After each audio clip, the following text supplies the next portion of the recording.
بۆ ڕوونکردنەوە بۆ وەڵامی ناحەزانی ئیسلام لەسەر دوو بابەت ئەدوێم، دوو بابەت کە ئێستا لە دنیاە باسی لەسەرەکرێ و کراوەتە وەکو چۆن بێژی خاڵێک بۆ دژایەتیکردنی ئیسلام. بابەتی مەسەلەی میراث و مەسەلەی شایەتیدان.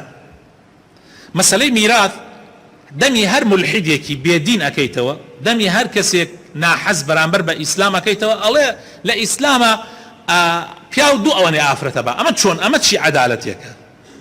طبعاً خۆشەویستەکانم یا تێنەگەیشتووە، هەر تێنەگەیشتووە نازانێ بیستوێتی لە خەڵکترەوە، قورئانی نەخوێندوتەوە، حەدیثی نەخوێندوتەوە، بابەت میراث هەر نازانێت چییە، یا کابرا ناحەزە ئەزانیە بەس ئەیەوێت تانەبا لە ئیسلام و گومان لە دڵی مسلمانانە دروستکا بەرامبەر بە دینەکەیان. ئەگینا ئەم بابەتە بەو شێوە نییە. ئەم بابەتە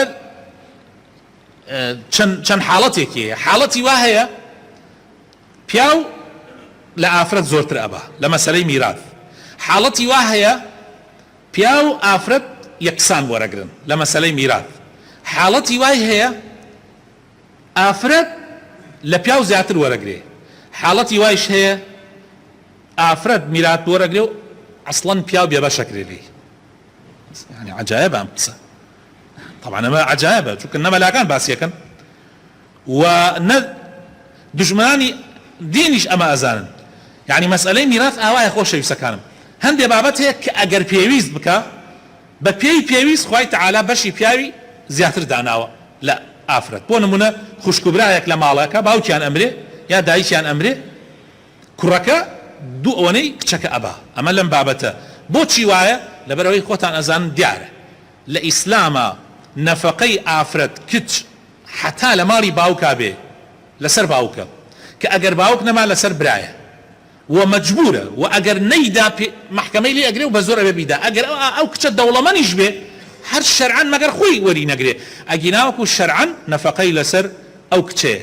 ئەو کچە شوو بکات نەفەقەیەکەوێتە سەر مێردەکەی. بەیانی ئەگەر مێردەکەی مردیا تەلاق دریا هاتەوە هەمەکەوێتە سەر براکەی. یعنی ئەو برایە حتا ئەو ڕۆژە ئەمێنێ پێویستە خوشکەی خزمەتکە، با براکە فەقیریش بێ خوشکەکە دەوڵەمەنیش بێ. یەک دینار داوا ناکرێت لەو کچە سەرفکە وەک شەرعەن، بەس کچەکە خۆی کچەکە ئەڵێ من هاوکاری براکەمەکەم و مۆزوعێکی ترە، وەک باس شەرعەکەم، باس ئەحکامی شەرعیەکەم. لەم حاڵەتە ئیسلام کە ئەمەی داناوە لەو لاشە ئەوەی داناوە کە ئەم کوڕە ئەو ئەرکانەی گشت ئەکەوێتە سەر، بۆیە بەشی کوڕەکە لێرە لە بەشی ئافرەتەکە زیاترە. اینجا کوڕ کاتێک ئەوێ ژن بێنێ ئەبێ مەساریفێکی زۆر بکا بۆ ژن هێنان. ئێستا لەم کاتار گەنجێژن بێنێ نزیکەی دەفتەرێکی ئەڕۆ، ینی بێجگەلەوەی کە مەساریفی ئەو ژنە شێکەوێتە سەر، بەڵام کچکە شووەکە مارەیشی پێدەن نەک ئەڕۆ، مارەیشی پێدەن و لە ماڵی شواوکاری شەکرێ و ینی ئەم مەسەلەکە ئاوایە. لەبەر ئەوە شەریعەتی ئیسلام دادگەری پاراستووە لەیرە حەقی ئەو بە ئەوە نادا. بەڵام لە هەندی حاڵاتی تراوەکو باسمان کرد ژن زیاتر وەرەگرێت تا پیاو، لە هەندی حاڵاتی ترایە وەک یەک وەرەگرن و هەندی حاڵاتی تریش هەیە کوڕ ئەسڵەن یا پیاوەکە هەروەری ناگرێ بەڵام ژنەکە وەرەگرێ. و نمونەکانیشی ئێستا عەرزتانەکەم. نمونەی ئەوەی کەوا طبعا نمونە زۆرە، بەس من هەر یەکی نمونەیە بۆ دڵنەوایی ئێوە باسیەکەم. مەسئلەی ئەوەی کە ئافرەت و پیا وەکو یەک وەرەگرن، مەسئلەی ئەوەی کە ئافرەت و پیا وەکو یەک وەرەگرن لە مەسحەد لە دوای ئەو ئاەتە کە باس خوای تەعالا باس ئەوە کە ئەفەرمێ للذكر مثل حظ الأنثيين، هەر یەکسەر هەر یەکسەر. جا من زۆر جار بە برایانم ئەڵێم، بە تەلەبەکانم ئەڵێم، بە خۆشەویستەکان ئەڵێم هەر بابەتێک لە قورئانە یا لە حەدیثە دژمنان هێنایەنەوە بۆ ئەوەی دژایەتی ئیسلامی پێ بکات. تو بڵێ ئاەتێکە هێنێتەوە یان حەدیثێک دێنێتەوە، تو بڵێ تەواویکە، ئاەتەکە تەواوکە یا حەدیثەکە تەواوکە. هەر لەناو ئاەتەکە یان لەناو حەدیثەکە سبحان الله جوابی تایە، بەس ئەمە ئیشارەتۆ. بۆ نمونە کابرایەک دی ئەڵێ فەوەیل للمصلین، ئەڵێ کاکە تو بۆ نوێژەکەی ئەو نیە خوا لە قورئانە ئەژێ وەیل بۆ نوێژگەران، تو بڵێ ئاەتەکە تەواوکە، ئاەتەکە تەواو، ئاەتەکە تەواوکە، سورەتەکە تەواوکە، فەوەیل للمصلین الذين هم عن صلاتهم ساهون. يعني ويل بو او نيوشگرانه که گوێ بە نوێژەکانیان نادن، نەک بۆ ئەو نوێژگەرانەیە کە نوێژەکانیان وە مەزبوطەگرن. تۆ دێی ئەتەوێ من بخەڵەتێنی.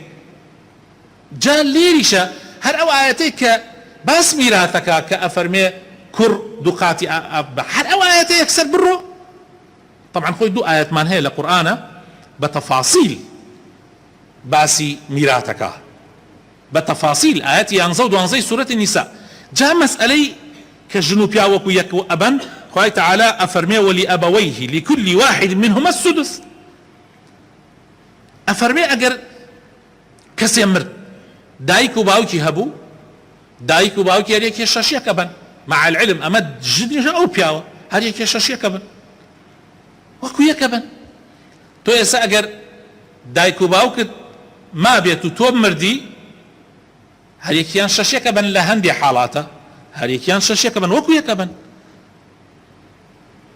ولا چەندین حاڵاتی تر ئاوا یەکسانیە لە بینی ژن و پیاو لە حاڵاتی وا هەیە کە ئافرەت لە پیاو زۆرترە بە بۆ نمونە خوای تعالى لقرآن على سورة النساء آيات 11 فرمي ولأبويه لكل واحد منهما السدس مما ترك إن كان له ولد أجر طبعا أجر تماشا بكي بابتك تشونا آفرتك أمري أم آفرتم ميردي ماوت باوكيو كتشيكي هي ميرد آفرتك مرد هي ورسي هي دولة منا ميردك هي ماوا باوكي شيو کچێکیشەیە تەنیا کچێ ئەگەر تەماشاکەی ئەم بابەتە طبعا ئەمە تەقسیمەکرێت لەسەر 12 ئەکرێتە 12 بەشۆ مڵکی ئەو ئافرەتە تەسەوڕەکەن چەندێکی بەری کچەکاکەوێ ئەوە کچە شەشی هی کچەکەیە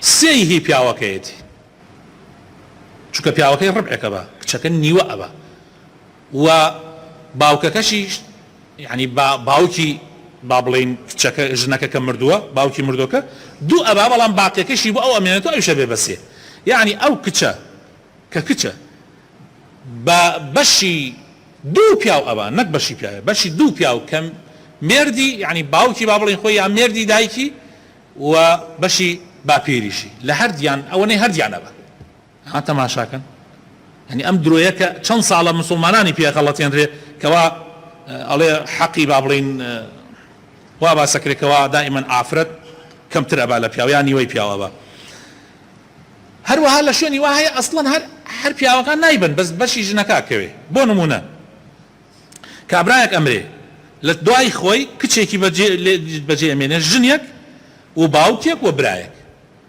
باوک و برایەک تەماشاکەن ئەمە چۆن دابەشەکرێ ئەمە دابەشەکرێ لەسەر هەشت ماڵەکە کرێ بە هەشت بەشۆین ئەم پیاوە کچەکەی بە تاق و تەنیا نیوەی ماڵەکە بە هەڕێک یەک لەسەر چوارە بە یعنی لە هەشت بەشە چوار بەشی هی کچەکەیە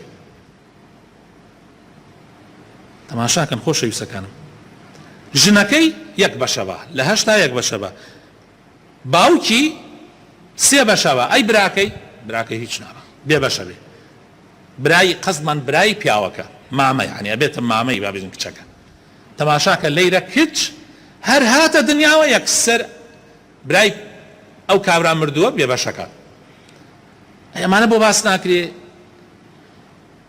بەس ئەوان مەبەستیان لەم قسانە تا ئێستا ئێمەیان پێخەڵەتاندووە بەس بۆ ئەوەیە کەوا تەعن لە ئیسلام بدەن تانە لە ئیسلام بدەن من و تۆ بخەنە گومان لە دینەکەمان و طبعا لەسەر ئەم بابەتانە زۆرە لە هەموو شەریعەتی ئیسلامە لە چوار حاڵەتە پیاو حسەکەی زۆرترە لە ئافرەت لە چوار حاڵەتە بەڵام باقی حاڵەتەکانی تر هەر هەموو یا یەکسانە یا ژن زۆرتر ئەبا لە پیاو یان ئەسڵەن پیاو هەر بێ بەشە بێ